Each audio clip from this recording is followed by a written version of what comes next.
સમાચારમાં આગળ વાત વડોદરાની, જ્યાં ભૂવો પડવાનો સિલસિલો હજુ પણ યથાવત છે।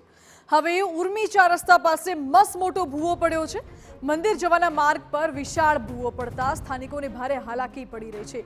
હાલ તો રોડ પર ભૂવો પડતા ભૂવાને કોર્ડન કરવામાં આવ્યો છે અને આ રસ્તો કોર્ડન કરાયો છે એટલે આજુબાજુ ટ્રાફિક જામની સમસ્યા પણ સર્જાતી હોય છે।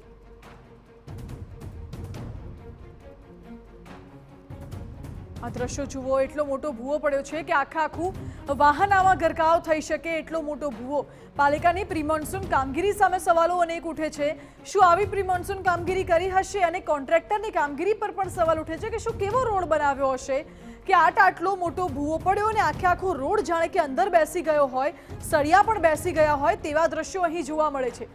સ્થાનિકો ભારે હાલાકીનો સામનો કરી રહ્યા છે, સાથે રોષ પણ ઠાલવી રહ્યા છે કે અવારનવાર આ પ્રકારે ભૂવાઓ પડતા હોય છે ચોમાસામાં અને હાલાકી તો આખરે લોકોએ જ વેઠવવી પડે છે।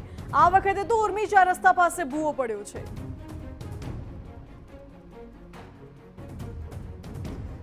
અત્યારે તો આ વિશાળ ભૂવામાં કોઈ ખાબકી ન જાય, કોઈ દુર્ઘટના ન સર્જાય એટલે ભૂવાની આસપાસ બેરિકેડ્સ મૂકીને તેને કોર્ડન કરવામાં આવ્યો છે, પરંતુ ભૂવાને કોર્ડન કરવા જતાં અડધો રસ્તો બ્લોક થઈ જાય છે એટલે ટ્રાફિકની સમસ્યા તો રહેલી જ છે।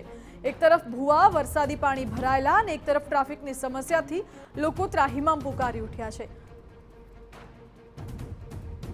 દર વખતે ચોમાસામાં આ જ પ્રકારે ભૂવાઓ પડતા હોય છે અને તંત્રની પ્રી મોન્સૂન કામગીરી પર સવાલ અનેક ઉઠી રહ્યા છે। શું આવી પ્રી મોન્સૂન કામગીરી કરી હશે તંત્રએ કે વરસાદમાં ભૂવો પડી ગયો અને આખો રોડ જાણે કે બેસી ગયો હોય, લોખંડના સળિયા પણ બેસી ગયા હોય?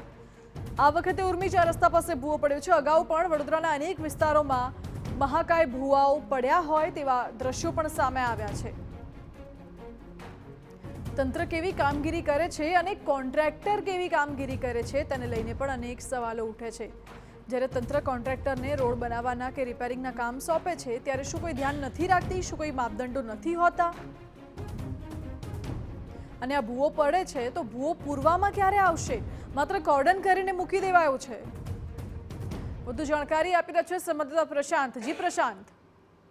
બિલકુલ થી વડોદરા શહેર એટલે ભૂવા નગરી તરીકે પ્રસિદ્ધ થયું છે। વડોદરા શહેરમાં સિલસિલો યથાવત છે, એક બાદ એક ભૂવા પડવા અને આજે ઉર્મી 4 રસ્તાથી જેતલપુર કાશીવિશ્વનાથ મહાદેવ જવાનો જે રસ્તો છે ત્યાં એક વિશાળ મહાકાય ભૂવો પડ્યો છે।